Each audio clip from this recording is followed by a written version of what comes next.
Hi అండి. ఈరోజు ఈ వీడియోలో ఇగోండి చూపిస్తుంది కదా! 2 పీసెస్ ఇచ్చారు. ఈ 2 పీసెస్ సేమ్ అనమాట. ఒకటే. కాపోతే ఇది కట్ పీసెస్ అనమాట. ఇవి సారీ కింద రెడీ చేయాలి. ఇవి మనం సారీలాగైనా రెడీ చేసుకోవచ్చు. లేదంటే ఫ్రాక్ కిందైనా ఇలా డిజైన్ చేసుకోవచ్చండి. ఇలాంటి పీసెస్. ఇగోండి ఒకవైపు అయితే పళ్ళు కూడా ఇచ్చారు. అంటే కొంగు వైపు కూడాను మనకి పైటొచ్చింది. ఇగోండి ఒకవైపు బార్డర్ పెద్దదుంది. ఒకవైపు అయితే చిన్నగుంది. ఒక పీస్‌లోన. ఇంకో పీస్‌లోన కొంగు బయట రాకుండా నార్మల్‌గానే ఇచ్చారండి. ఇంకో పీస్‌లోన. ఇగోండి ఇదైతే పెద్ద పీసు. ఇగోండి ఇదైతే ఇంకోటి రెండోదేమో చిన్న పీస్ అనమాట. ఈ 2 కలిపి జాయింట్ చేయాలి. దీన్ని డ్రెస్ లాగైనా కన్వర్ట్ చేసుకోవచ్చండి. లేదంటే సారీ లాగైనా చేయొచ్చు. వాళ్ళే సారీ కుట్టమన్నారండి. ఇలాంటి 2 పీసెస్ వచ్చినప్పుడు మనం సారీ కింద ఎలా రెడీ చేసుకోవాలనేది ఈ వీడియోలో చూపిస్తాను. వీడియో అయితే ఫుల్‌గా చూడండి. వీడియో నచ్చితే లైక్ చేయండి, షేర్ చేయండి, సబ్స్క్రైబ్ చేయండి. చూసారు కదా! ఈ పెద్ద బార్డర్ అనేది క్రింది వైపు రావాలి.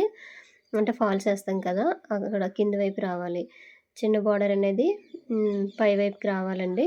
ఇది స్టిచ్చింగ్ చేసేటప్పుడు కూడా ఉల్టా పడకుండా నీట్‌గా చేసుకోవాలి. చూపిస్తాను. ఇగోండి సేమ్ దారమే తీసుకోవాలనమాట. ఎందుకంటే పైనుంచి ఒక కుట్టు వస్తది కదా! అందువలన మనం సేమ్ దారం పెట్టేసి మనము కుట్టుకోవాలి. ఇది ఎలా కుట్టాలనేది చూపిస్తాను చూడండి. ఈ చివర ఉంటాయి కదా! ఈ కొంగు చివర్లు లైన్‌గా కట్ చేసేయాలండి. ఎందుకంటే ఇది ఫోల్డింగ్ చేసేసి మనము కుట్టేసుకోవాలి కాబట్టి. ఇగోండి ఇప్పుడు నేను ఎలా కుడతానో చూడండి. పెద్ద పీస్ ఉంది కదండీ! ఆ పెద్ద పీస్ అనేది ముందుగా తీసేసుకోవాలి. ఇగోండి నీట్‌గా ఇలా తీసుకొని ఈ చివర అంచుల దగ్గర లైన్‌గా కట్ చేసేయాలనమాట. ఇది ఫోల్డింగ్ చేసేసి కుట్టేయాలండి. దీనికి జిగ్‌జాగ్ అవసరం లేదు. నార్మల్‌గా మిషన్ మీద వేసేయమన్నారు. ఇగోండి ఇలాగ లైన్‌గా తీసేసామనుకోండి దీన్ని ఫోల్డింగ్ చేయాలి. రెండో వైపు చూసారు కదా! క్రాస్‌గా వచ్చేసింది. దీన్ని కూడా నేను తీసేస్తున్నాను. ఒక పీస్‌లోని మాత్రమే ఇలా తీస్తున్నాను. రెండో పీస్‌లోని కూడా తర్వాత తీసేటప్పుడు మీకు చూపిస్తాను. ఇగోండి నీట్‌గా ఇలా గీసేసేయాలి. ఇప్పుడు ఈ పెద్ద పీస్ ఉంది కదండీ! ఈ పెద్ద పీస్ మీద ఈ బార్డర్ ఇగోండి క్రింది వైపు వచ్చే బార్డరు పై వైపు పెట్టేసుకొని ఇంకో వైపు అయితే చిన్నదుంది.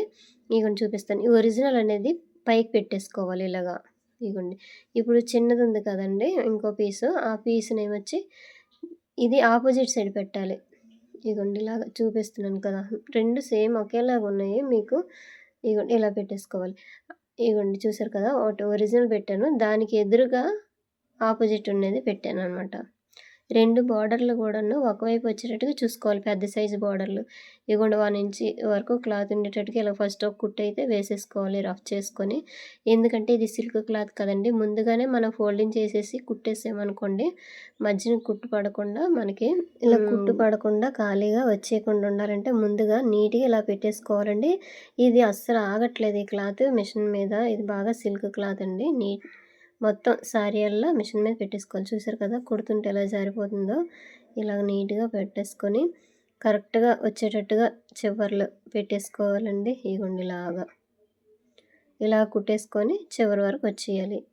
ఇలాంటి పీసులు వచ్చేటప్పుడు మనము శారీ కింద కన్వర్ట్ చేసుకోవచ్చండి. లేదంటే లాంగ్ ఫ్రాక్ అయినా కుట్టుకోవచ్చు. ఇగోండి అయిపోయింది కదా! ఈ చివరి వరకు రఫ్ చేసుకున్నాము. ఇప్పుడు ఈ క్లాత్ ఉంది కదండీ! ఇలా ఫోల్డింగ్ చేయాలనమాట. ఇప్పుడు డబుల్ ఫోల్డింగ్ చేశాను. అలాగైతే ఈ కార్నర్స్ చివర్లు ఉంటాయి కదండీ! ఈ పోగులనేవి లోపలికెళ్ళిపోతాయండి. ఇగో నీట్‌గా శారీ అలా మిషన్ మీద పెట్టేయాలి. ఈ సిల్క్ అవ్వడం వల్ల జారిపోతా ఉన్నది. ఈ చివరి వరకు కూడా ఇలా ఫోల్డింగ్ చేసి కుట్టేసుకోవాలి. చూసుకోవాలండి కుట్టేటప్పుడు కుట్టు పడుతుందా లేదని. ఇగోండి ఇలాగా. ఈ విధంగా మొత్తం చివరి వరకు నీట్‌గా కుట్టేసుకొని వచ్చేయాలనమాట. ఒకే లైన్‌గా కుట్టాలి. అయితే మొత్తం మనము 2 పీసులు కన్వర్ట్ చేసేసరికి శారీ మనకు పొడుగు ఎంతొచ్చిందో అంతవరకు అయితే రావాలండి.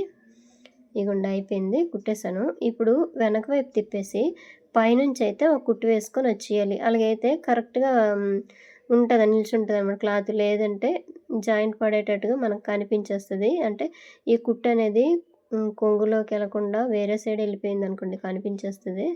ఇగో నీట్‌గా ఇలాగా సేమ్ క్లాత్ దారమే అంటే కలర్ తీసేసుకొని ఇలా కుట్టుకోవాలి. ఇంగో నీట్‌గా ఇలాగా అయిపోయింది కదా! ఇప్పుడు తీసేయాలి. ఇగోండి ఇలాగ చూసారు కదా! నీట్‌గా ఇలాగొచ్చేసింది. ఇగోండి ఇలాగ.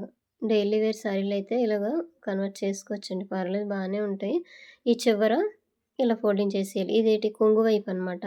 వీటికి జిగ్‌జాగ్ అవసరం లేదన్నారు. అందువలన నేను మిషన్ మీద వేసేస్తున్నాను. చూడండి ఇలాగా నీట్‌గా. ఇది క్రాస్‌గా ఉంటే ముందుగానే కట్ చేసుకోవాలండి క్లాతు. ఇదిగోండి ఇలాగా. చూసారు కదా! ఇలాగనమాట 2 సైడ్‌లు గూడా. ఇప్పుడు 2 పీసులైతే నేను జాయింట్ అయితే చేసేసాను. ఆ చివరి కొంగు, ఈ చివరి కొంగులైతే నేను ఇలాగా కుట్టేస్తున్నాననమాట. కుట్టేసాక అప్పుడు ఫాల్ ఎలాగేయాలనేది ఇగోండి చూపిస్తాను మీకిప్పుడు. ఇగోండి చివరన రఫ్ చేసుకోవాలి. ఒకవైపు అయిపోయింది కదా! చూసారు కదా! నీట్‌గా రెండో వైపు ఇప్పుడు ఫోల్డింగ్ చేస్తున్నాను. ఇగోండి రెండో వైపు. రెండో వైపు ఇలా ఫోల్డింగ్ చేసేసి వచ్చేయాలి. కుట్టుకొని వచ్చేయాలండి నీట్‌గా. ఇలా కుట్టేసినాక అప్పుడు ఫాల్ వేసుకుంటే సరిపోతది. ఇగోండి ఇలాగా. రెండు వైపులైతే కుట్టేసానండి. బావుంటది ఇలాగైతే నీట్‌గానే ఉంటది. డైలీ వేర్ శారీలైతే ఇలా చేసుకోవచ్చు పర్వాలేదు. ఇగోండి అయిపోయింది. ఇప్పుడు ఇగోండి పెద్ద బోర్డర్ కింది వైపుకి రావాలి కదండీ! దానికి లోపల వైపు ఏమొచ్చి ఫాల్ అనేది ఇప్పుడు కుట్టుకోవాలనమాట. ఇగోండి ఇలాగా. ఏదైనా దారాలుంటే ఇలా కట్ చేసేయాలి. చిన్నది ఇలాగైతే ఫోల్డింగ్ చేయాలి. ఇగోండి ఇక్కడ నుంచి 14 ఇంచెస్ వరకైతే క్లాత్ ఉంచేసి అక్కడ నుంచి మనం ఇలాగా కుట్టేసుకొని వచ్చేయాలి. ముందుగా అయితే కొంచెం రఫ్ చేసుకోవాలి. నీట్‌గా సారీ అల్లా మిషన్ మీద పెట్టేసుకోవాలి. ఇగోండి ఇలాగా కుట్టు వేసుకొని వచ్చేయడమే. చివరి వరకు ఇదే విధంగా కుట్టుకోవాలండి. ఇగోండి ఇలాగా. చూసారు కదా! ఈ విధంగా. వీడియో చివరి వరకు చూడండి ఫ్రెండ్స్. వీడియో నచ్చితే ఒక లైక్ చేయండి. ఇగోండి. చూసారు కదా! ఈ ఫాల్ కూడా వేయడంలో కొన్ని టిప్స్ ఉంటాయండి. చూపిస్తాను. మనకి చీర అంతా ఇగోండి ఇక్కడ చూసారు కదా! జాయింట్ అనేది ఇక్కడికొచ్చేసింది. మొత్తం జాయింట్ చేసి 2 పీసులు జాయింట్ చేసుకున్నాక అప్పుడైతే ఫాల్ వేసుకోవాలండి. ఇగోండి చివరి వరకు నీట్‌గా ఇలా పెట్టేసుకొని పక్కకు తీసేయడమే రఫ్ చేసుకొని. అయిపోయింది. ఇప్పుడు రెండో సైడ్ ఉంటుంది కదా! ఈ రెండో సైడు ఇలా తిప్పేసి ఇలా కుట్టేసి నీట్‌గా వచ్చేస్తదండి ఫాల్ అనేది. ఇగోండి ఇలాగా. చూసుకోవాలి కరెక్ట్‌గా వచ్చిందా లేదని. అలా. చూసారు కదా! థ్రెడ్‌లు ఏమైనా ఉంటే కట్ చేసేయాలి. మరలా ఇలా తిప్పేసుకొని నీట్‌గా ఇలాగ చే హ్యాండ్ తోటి ఇలాగా సారీని ఇలా సర్దుకోవాలండి. ఇగో నీట్‌గా. ఇలా చూసారు కదా! బాగానే వచ్చేసింది నాకైతే. ఇగోండి. ఇలాగ చివరి వరకైతే వేసుకొని వచ్చేయాలి. ఇగోండి. ఇదిగోండి ఇలాగ అయిపోయింది కదా! ఇప్పుడు ఈ సైడ్‌కి ఇలాగ తిప్పాలనమాట. పాదాన్ని ఇలాగ ఎత్తేసి ఇలాగ తిప్పేసి ఈ చివరి వరకు వచ్చేసి రఫ్ చేసి తీసేయాలి. ఇంకొంచెం చూసారు కదా! ఇప్పుడు 2 పీసులు కూడా జాయిన్ చేసేసాము. అంచులు కుట్టేసాము. తర్వాత ఫాల్ వేసేయడం కూడా అయిపోయిందండి. ఎప్పుడైనా సరే మనకి ఇలాంటి పీసులు ఇచ్చేటప్పుడు ఈ విధంగా కుట్టేసుకుంటే నీట్‌గా ఉంటది. చూసారు కదా! ఇప్పుడు సారీ కింద కన్వర్ట్ అయిపోయింది. ఈ పీసుల్ని మనము డ్రెస్ కిందైనా యూజ్ చేసుకోవచ్చు. కుట్టేసుకోవచ్చు. లేదంటే లాంగ్ ఫ్రాక్ కిందైనా కుట్టుకోవచ్చుదండి. లేదంటే సారీ కిందైనా కన్వర్ట్ చేసుకోవచ్చు. ఇంకొంచెం చూసారు కదా! ఇంతేనండి వీడియో. వీడియో నచ్చితే లైక్ చేయండి. అయిపోయిందండి ఇంకా. Thank you.